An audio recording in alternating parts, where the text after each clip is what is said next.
Dave DesRochers. I played in the NFL with the Seattle Seahawks. I played in the World League of American Football with the Montreal Machine, and it was about 4-year stint. What visualization, affirmation, goal-setting rituals, and strategies have you used to become one of the top 0.1 percenters? Well, everybody automatically assumes that if you make it to the NFL, you had to be the best of the best when you were young. Makes sense, right? If you're the top 1%, you were pretty good when you were young. Well, I'm proof that that's not the case. I actually wasn't very good in football. Wasn't even going to play football. And we had a new football coach show up on campus in high school. He goes, "Hey, big guy, you going to play football for me?" I said, "Nope." Right? He goes, "Why?" He goes, "Look at you." I said, "Well, I'm decent in basketball. Not as good as you, but I'm decent in basketball. And I had a small scholarship offer." He goes, "Come play football for me. I'll get you a better scholarship offer." I went out there, and after about 3 days, he pulled me aside and said, "Son, you're not very good." He said, "But you could be. But you've got to be willing to work on some things that you might not want to do." And he handed me a jump rope to get lighter on my feet. He was right. I didn't want to do that. But I wanted to be a football player. So I took it home. I learned how to jump rope. And I got so good, it impressed him. I earned a position on the team. We had 5 guys go Division I. 2 of us made it to the NFL. So he didn't need me on that team.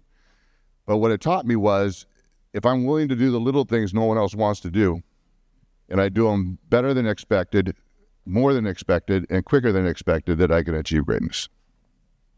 That's a good one. What is the $1 million lesson you've learned as a pro athlete that you plan to implement that helps you get to beast mode outside of sports?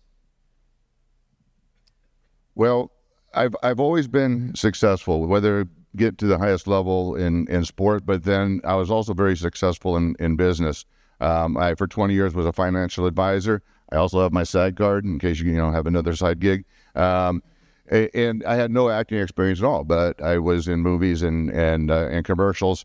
I became licensed as 724-6332 and owned my own firm for a while. And the one thing that it just always seemed to resonate with me is I like being on stage.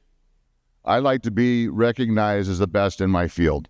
And so I'll do anything it takes to get there. My manager used to say, "Hey, Dave, what's your business plan this year?" And so my business plan is to be on stage with you, and you're going to hand me a big fake check, because that means I'm doing pretty good. I made a lot of money. You made a lot of money. How's that business plan?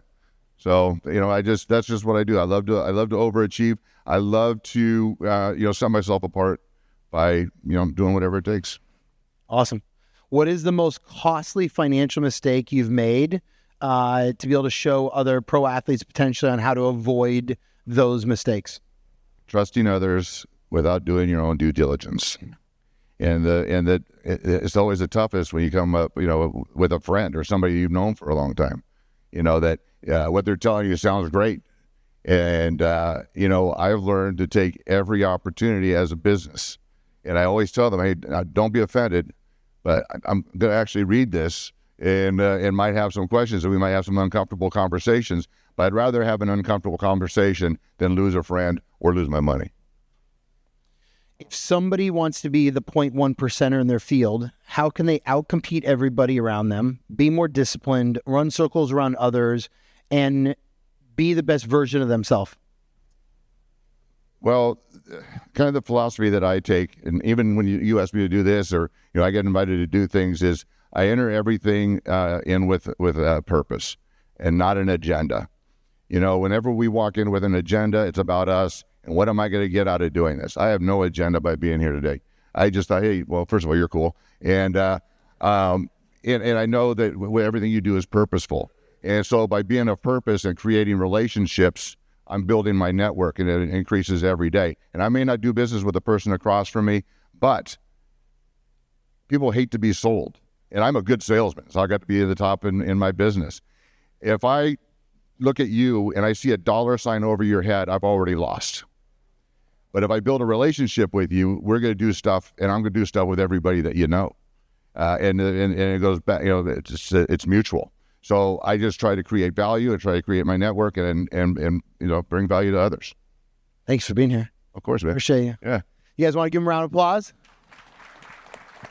So I'd love to throw one thing out there. If you guys know a pro athlete that would love to speak, would love to be on a panel, give more added value, this will be part of the Athlete Office Club video series that we put on the website. and we want to build this so that we can impact more people's lives, give more people advice and ideas on how they can become the best in business and best within their personal life. If you guys have time, meet these guys. They're amazing. But we'd love to get referrals. If you guys ever know anybody that would be really good, whether in New York, Florida, or any of the other states that we're doing stuff in. So thank you guys very much. Have an amazing day. Appreciate you guys. Sweet.